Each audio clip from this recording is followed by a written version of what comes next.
Да-да-дам! Посмотрите, где у меня стоит елка. Повыше. Жорик ее просто полюбил. И он ее решил тягать за собой, и пришлось ее поставить повыше. Думали, ну куда же ее поставить? И вот такой маленький стулик у младшего сына еще с малышовки. Я говорю, а давайте сделаем вот так. Кто-то от котов там привязывает к потолку, а мы ее вот так вот сгромоздили на столик. Там есть розеточки для гирлянды.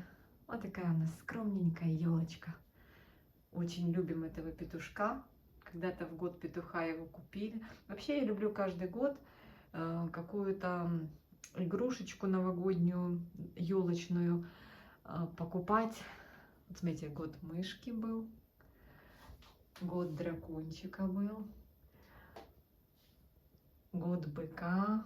Тут можно поискать. Год собаки. Так, год змеи. Видите? Можно поискать, наверное, найти можно все символы года. Вот, год свиньи. Есть такой год свиньи? По-моему, есть. В общем, вот так, друзья мои.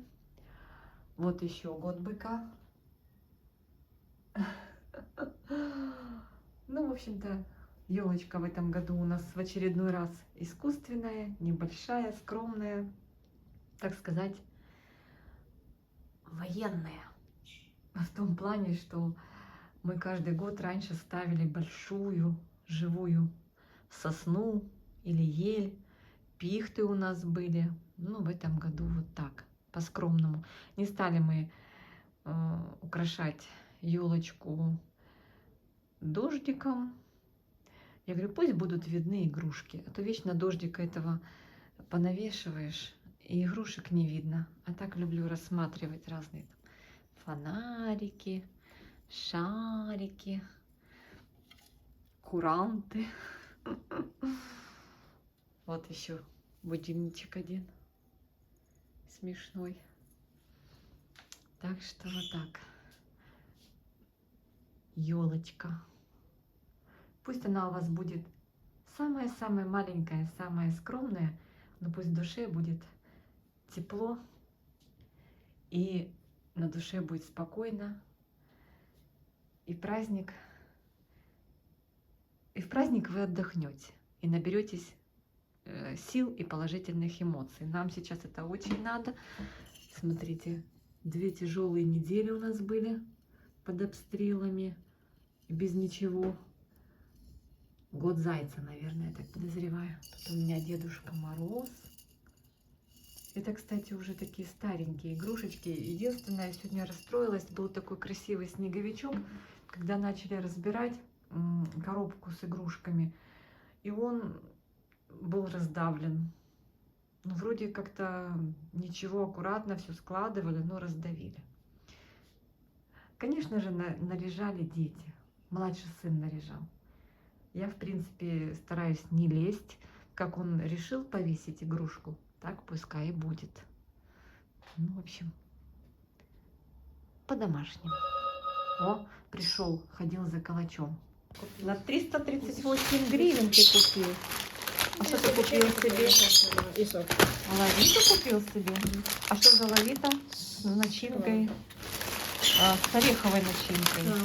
Ты любишь такую сандору? А я люблю сандору. Какую я люблю? Виноградно-яблочную. Ты такую любишь. Так, что-то еще. А, до кавы купил. Мои любимые печенья. Я люблю их с маслом. И вот такой калачик таврийский. Они сами пекут таврийские калачики. Ну, сегодня попьем чаек. Молодец. Ты уже у меня прям помощник. Мы 2 раза отмечаем Рождество. Ну, мы не отмечаем прям сегодня, а просто попьем чаек. И я сделала такой праздничный ужин немножко. Ну, детям. И картошечку сделала, и курочку в духовке. Дело в том, что несколько недель у нас там были проблемы со светом, а сейчас немножко стабилизировалось, поэтому мы сегодня побалуемся запеченной картошечкой и курочкой. Ребята, доброе утро. У нас такая холодина, я в шоке. У нас в Одессе -7. То-то я вчера себя не очень хорошо чувствовала. У меня вчера было низкое давление на смену погоды. Я на своем основном канале у девчонок спрашивала, говорю, девочки, что делать 90/60? Это ужас. Посмотрите, какая холодина. Снега нет. Наша стандартная, типичная для Одессы зима. Снег пролетает, так чуть-чуть. Вчера я тоже вышла на немножко пролетал снежок. Короче говоря, пришла зима в Одессу. -7. Это очень низкая температура для нашего региона. Не знаю, сколько было ночью, но сейчас, вот именно сейчас она держится на отметке -7. Я еще посмотрела, что показывает мой смартфон. Смартфон показывает -7. Я смотрю на градусник, там тоже -7. Ребята, мне надо сегодня выйти, купить подарочек небольшой для школьника своего. У них там какой-то тайный Санта. Надо купить. Нам дали определенные границы суммы. Такой, знаете, до 200 гривен что-то купить. Упаковать празднично и завтра в школу тихонечко принести. Так, я вроде расчесывалась. Принести в школу, и потом они, видно, будут вытаскивать. В общем, тайный Санта. Я как глянула, -7. Придется этому тайному Санте одеть на себя побольше одежды, варежки достать, рукавички и выйти. И выйти в открытый космос. Слушайте, это капец. Это капец. Людей даже мало на улице с непривычки. Но сегодня у меня уже хорошо. Уже у меня сегодня 110/70. Сейчас иду еще кофейку попью. Слушайте, ребята, с утра посмотрела новости. Да, так жалко птиц. Просто ужас. Это вот эти нырки в основном. Чайки свалили. Они, видно, где-то там дальше уселись, подальше от берега, на волнах. Не было видно из репортажей, что чайки. Ну, кстати, они что-то и не летают. Обычно летают, я сейчас не вижу чаек. А это вот эти черные нырки, они вдоль берега плавают и так заныривают. И рыбу ловят.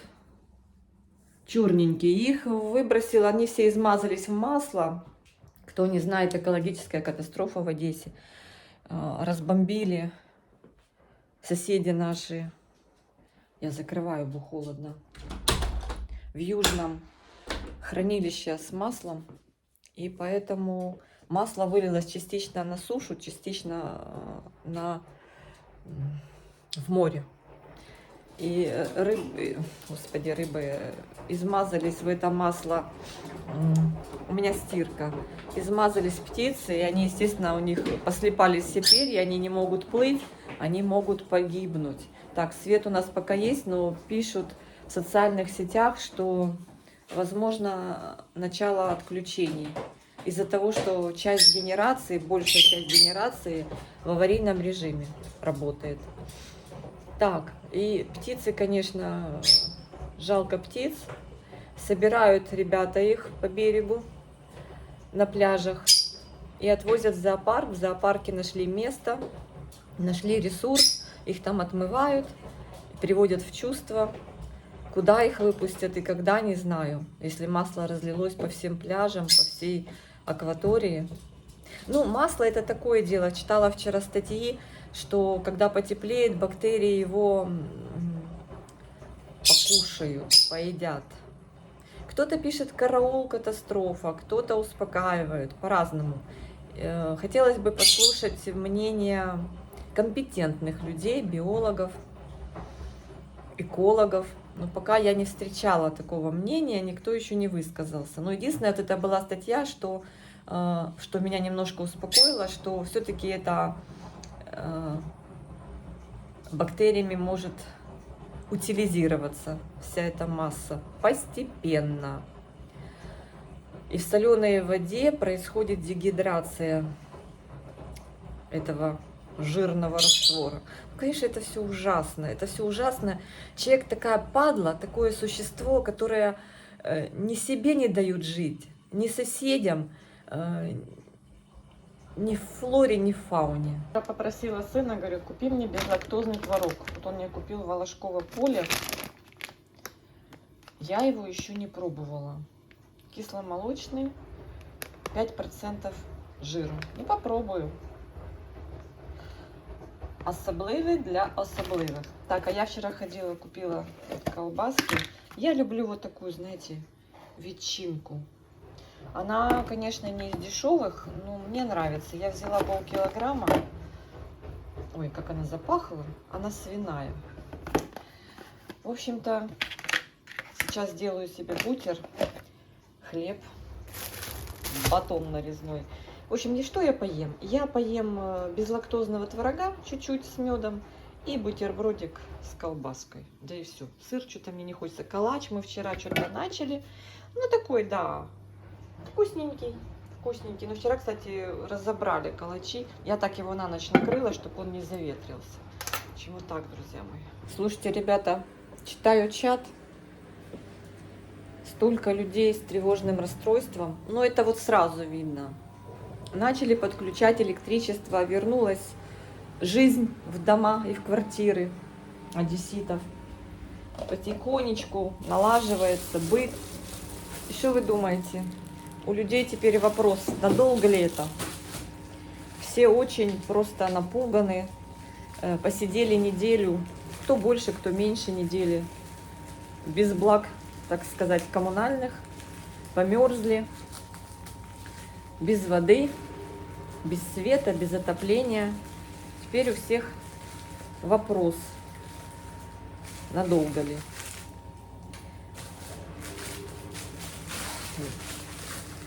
Многие успокаивают, говорят, успокойтесь, живите сегодня здесь. Да я хлебушек достаю. Что я взяла 2 кусочка, но я 2 бутерброда вряд ли съем. Так, 9:30, видимо, у школьника моего сейчас онлайн перерыв, они там хихикают. Пускай хихикает. Люблю, когда дети веселятся, когда радуются, когда коли лунає дитячий сміх. Так что вот так. Жорку сейчас покажу. Жорка, обжорка. Так, как взять телефон? Вот он. Вот он. Вчера наелся, ребята, супа. И пришлось убирать. Да? Сегодня даже кушать не просит. Такой вот Жорка. Я сама виновата. Он что так приставал ко мне, просил у меня, я суп ела. Он сварила супчик на индюшатине. Он так просил, но я ему чуть-чуть в мисочку там столовую ложечку дала. Потом было что убирать. Расстроился желудочек у ребенка. Я, конечно, нагоняй от своих получила. Ну, он так просил. Ну, супчик, ну, чуть-чуть. Не жирный, отвар овощей. А сегодня даже корм не просит. Видать, животик у него болеет. Сейчас буду в корм сыпать пробиотик. И больше так делать не буду. Вот всегда себе обещаю, потом обязательно его чем-то угощу. Все настолько переживают, что опять возникнет такая же проблема. И уже вроде ж пережили, и опыт получили, и все равно тревожатся. Вопросы задают вообще. Уже начали искать возможности альтернативной выработки альтернативной энергии. Спрашивают про солнечные панели. У многих полетела техника. Есть вопросы, ищут мастеров по холодильникам, по бойлерам. Короче, холодильники не повыдерживали. Ну вот я вчера с мужем беседовала насчет скачков вот этих напряжения. И он говорит, что вот если взять бойлер, там есть защита. Он там мне так долго рассказывал, нифига не поняла. Но поняла то, что бойлер, у него меньше шансов сгореть, больше шансов сгореть у холодильника, если он напрямую включен в сеть. Потому что напряжение туда-сюда скачет при включении света. И вот я смотрю, многие жалуются, что холодильники полетели и ищут мастера, хорошего мастера. Где же сейчас найдешь этого хорошего мастера по ремонту холодильников? Я не знаю. Так что вот так. Но у меня тьфу-тьфу, все нормально. Но сколько напряжения было? Было и 204, 210. Вчера вечером посмотрели, 224 было. У меня на инверторе видно. Я не знаю, как это смотреть. Сейчас бы посмотрела с вами вместе. Но там что-то надо нажимать. Там 4 кнопки. И надо делать какую-то комбинацию. Я бы сделала, но я не разбиралась в этом. Ну, вчера вечером было 224. Так что этого достаточно. Так, выключу лишний свет. Все, сажусь завтракать. Посмотрю новости. Если что, вам расскажу. Но -7. -7. Прохладновато. У нас сейчас воздушная тревога. Ну, сделали, знаете что? Теперь у нас тревога по районам звучит. Смотрят, отслеживают, в какую сторону, куда, в какой район есть угроза, что летит. И по районам включают тревогу. То есть не весь город, не вся область одновременно, как раньше было, а по районам. О, Жорка, у нас постиралась. Жорка выпрашивает у меня творог, я ему чуть-чуть дала на свой страх и риск. Ты разбаловался вчера, и теперь ты хочешь, чтобы я тебе давала только вкусняшки. Вот он, красавчик. Видите? Носом работает по столу. Что там у меня вкусненько? Все, беги.